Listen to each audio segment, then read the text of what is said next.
Thank you for joining us. My name is John Sluis. If you're not aware of that right by now, I'd probably go back and watch some of these other videos here. It is in the thick of tax season, not going to take too long, but want to go through a couple items with you before we even have a chance to talk with each other to wrap up your tax returns.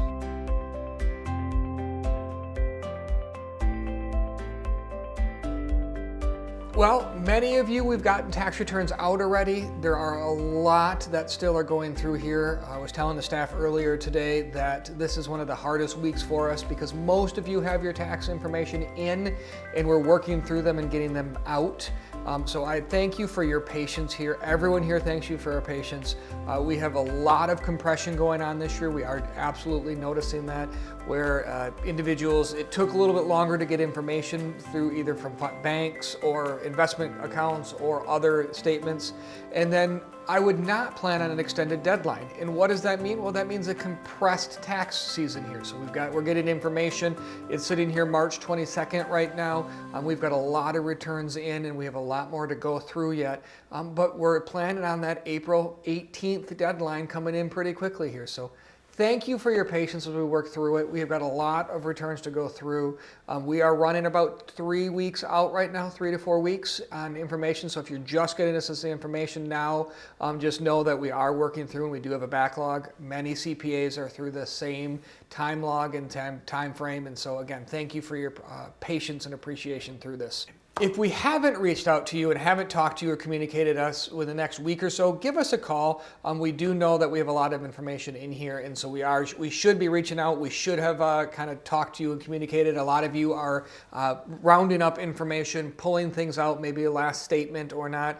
One of the items I continue to see on a regular basis is banks and credit unions, schools like universities notoriously are not necessarily sending out statements in paper, rather relying on you to do it electronically. And so if you got something last year, chances are you're gonna have to get it this year, and chances are it's online, which means that you're gonna have to go online and get that information. So a lot of the holdups that we're having this year are related to information that we had last year that we don't have this year, and it's because we have to go back online to get them. So make sure you check on that, make sure you look on any statements. You know, if you're regularly looking at bank accounts or your financial investments or otherwise, make sure you've gotten a statement from them because you probably should have it in your tax packet. So preempt a little bit of the maybe follow-up items after we talk to you on getting that in ahead of time. Perhaps the biggest thing I want to mention here is to plan ahead for how much you may owe or a decreased refund that you may have at the end of the year. I've been warning on this for a while here, and we're seeing it in two ways. One is that advanced payment on the child tax credit that many of you received from July through December of last year. It was dependent on the number of dependents you have.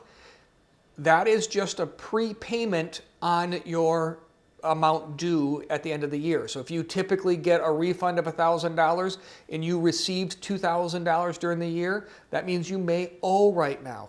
Or if you typically get a refund of $6,000 and you receive $2,000 during the year, you may only get a refund of $4,000. So you should be planning and expecting that. Now things are changing, and again, certainly the credit increased a little bit, and so it's not a dollar for dollar, but in general, refunds are down because of that advance payment if you receive that during the year.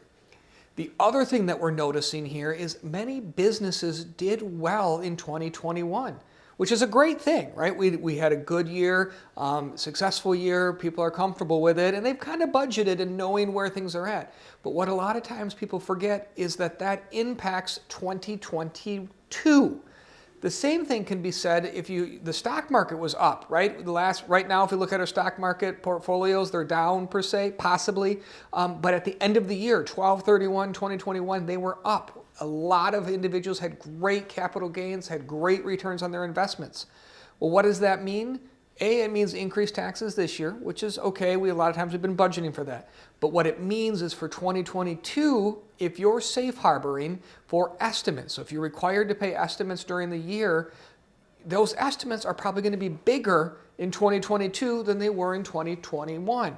Again, 2021, we were coming off of a low year from COVID from 2020, and so they may have even dipped down lower than normal to now they're going above higher than normal. And so we are seeing those impacts of those increased estimates are hitting people. So from a budgeting point of view, if we haven't talked yet, if we haven't planned, make sure you're kind of conservatively assuming and planning that it's probably going to be a little bit more, the estimates are probably going to be a little bit greater than what you typically have. And if they're not, we probably should be talking about why. So make sure you plan for that and know that that's coming. Reminder here, HSAs, IRAs, and all those year-end items that we kind of wait till right at the end, those are going to have to go in by April 18th. I'm not planning on any extensions there either for those. And so make sure you're budgeting for that and giving yourself time and your financial advisors time to make sure that they have adequate ability to process what you're going to do there. And lastly, what I talk about here is extensions. So if you don't have your information into us already, there's a good chance that we're going to be needing to do an extension. Let us know. Let's talk through. But if you're still pulling information together, or if you feel like, you know what, it's just not going to come in time, we can issue or do extensions with the government to extend the deadline. So the deadline for businesses, it goes all the way till September 15th, and for individuals until October 15th. But keep in mind that an extension on the return is not an extension to pay, it's just an extension to file. And so if you do owe, you're going to have to pay that in April here when we do the extension. And so if you're looking for an extension, we can help with that, but be prepped that we're going to have to run through some generic numbers with you to make sure that you've got the amount paid in that's going to be due. Otherwise, you're going to be subject to penalties and interest, and we don't like that. So make sure you give yourself time for that as well.